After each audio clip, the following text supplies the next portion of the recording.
This story isn't entirely mine, but somehow, I ended up smack in the middle of it all. Over the last year or so, I've shared bits and pieces with a few close friends, but I've kept the full truth locked away.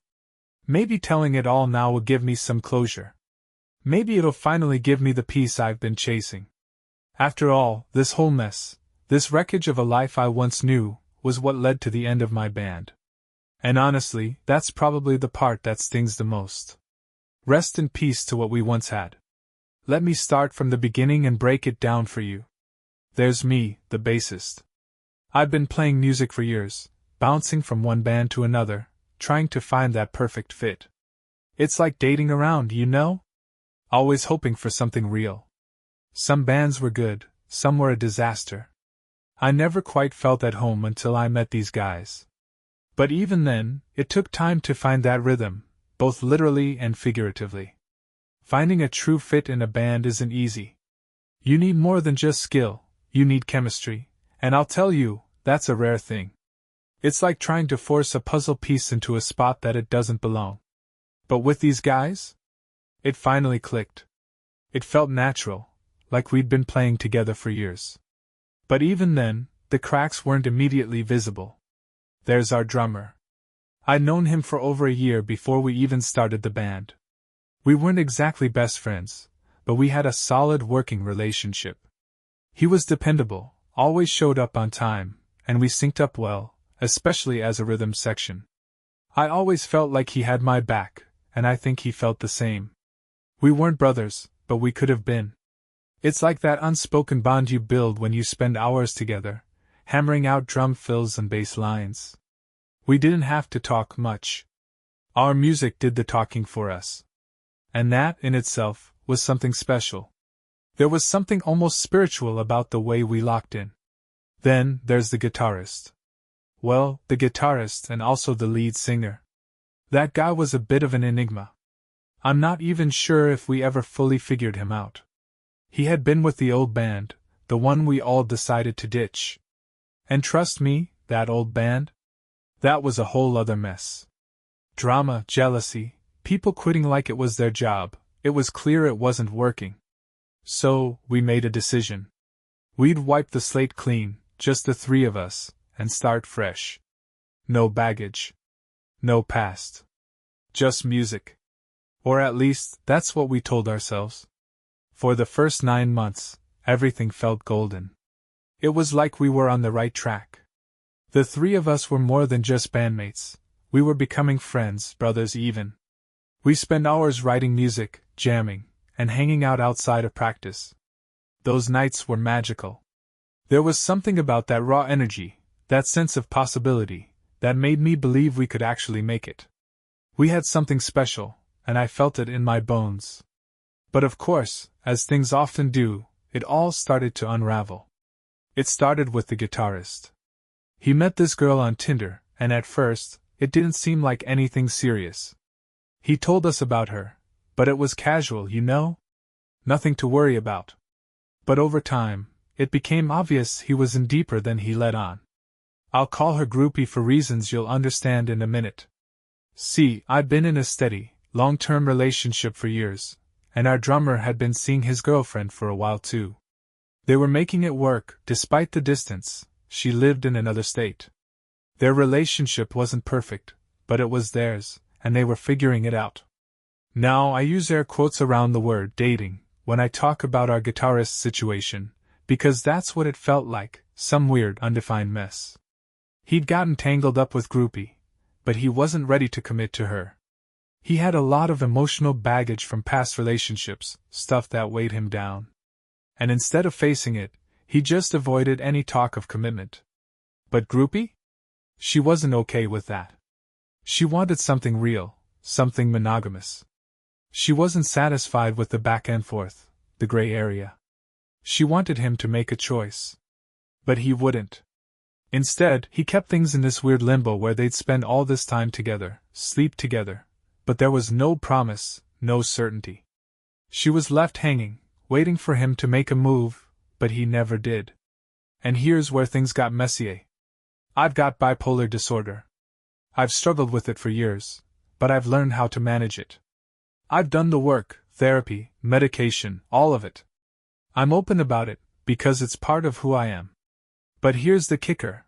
After a few months in the band, the guitarist confided in me that he thought he might have bipolar too. And that hit me like a ton of bricks. I know what it's like to live with bipolar. It's not easy. And when two people with the same condition come together, it can be volatile. It's like we feed off each other's manic energy. It's not healthy. So, I tried to set some boundaries. I was trying to protect both of us. But the more I tried to set boundaries, the worse things got. The guitarist wasn't just dealing with emotional baggage anymore. He was slipping into a full-blown manic episode. He'd get agitated over the smallest things, lash out for no reason. I tried talking to him, reasoning with him, but he wasn't hearing it. He denied everything. He wouldn't even consider the possibility that he had bipolar. He'd never gotten a formal diagnosis, and that was his excuse for dismissing it altogether. And that's when I knew I couldn't stick around. I couldn't be part of that chaos anymore.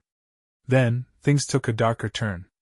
It was a Thursday night, right after band practice. I tried to bring up my concerns about his behavior, but he brushed me off. He wasn't in the mood for a serious conversation.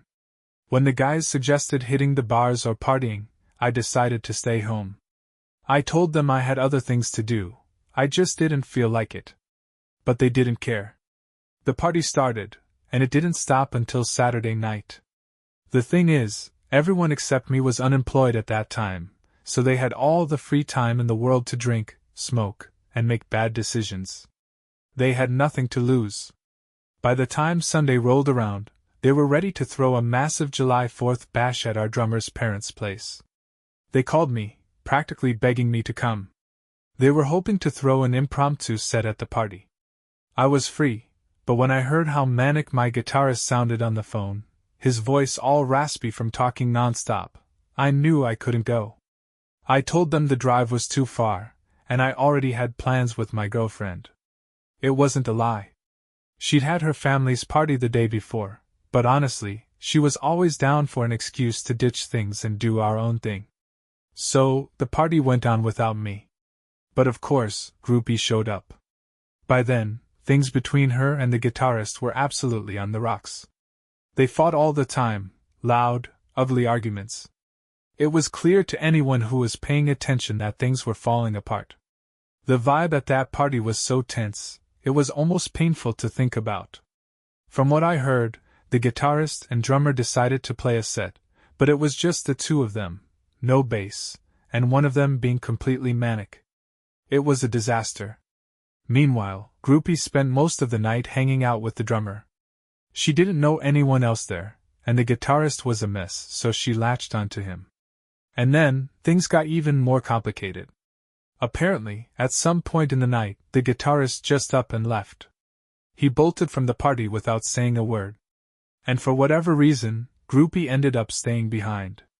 She crashed in a guest room that night. Nothing too eventful happened, or at least, that's what she said the next day. The next morning, my guitarist calls me, furious. His voice was frantic, manic. He was all over the place, jumping from one thing to the next, and I could barely make sense of what he was saying. But I eventually pieced it together. He was pissed at the drummer. He'd been trying to get a hold of him all morning, and he was asking me to try. As the bassist, and let's face it, the unofficial glue of the band, it was my job to be the peacemaker. So, I called the drummer. And right away, I could tell something was off. He was in his car, on speakerphone, with Groupie sitting next to him. They were laughing and joking like nothing was wrong. The more I put the pieces together, the more it became clear. The guitarist had called me because he suspected something. He knew. He knew the drummer and Groupie had hooked up. At first, they denied it, tried to play it off, but come on. It was so obvious. I could feel the tension over the phone, even through the fake laughter. And then, everything blew up. The guitarist lost it. He started threatening the drummer, saying stuff like he'd murder them with power tools. That was it. That was the last straw. The band was done. Some of our mutual friends managed to calm him down later, but by then, the damage was done. The guitarist might have seen reason eventually, but the betrayal cut too deep. It wasn't really about Groupie, it was about the code, the bro code. The drummer had crossed a line, and there was no coming back from that. As for the drummer, he claimed that he and his girlfriend were on a break when all this happened, but that was a lie. A quick check of Facebook proved otherwise. They were still in a relationship. Funny thing is, their status changed to single the very next day. The drummer and Groupie? They ended up together. Last I heard, they're still dating. It's been over a year now, and I still think about it sometimes. Could I have done something to stop it? Could I have kept the band together, kept it from blowing up? Maybe. But honestly, looking back, I see it all for what it was, a mess of toxic, broken people. I spent so much time trying to play therapist for everyone else, trying to hold everything together, but no one was doing the work on themselves. I was the only one who had actually tried to get better, and it didn't matter. I couldn't save them, and I couldn't save the band. Oh well. It was fun while it lasted,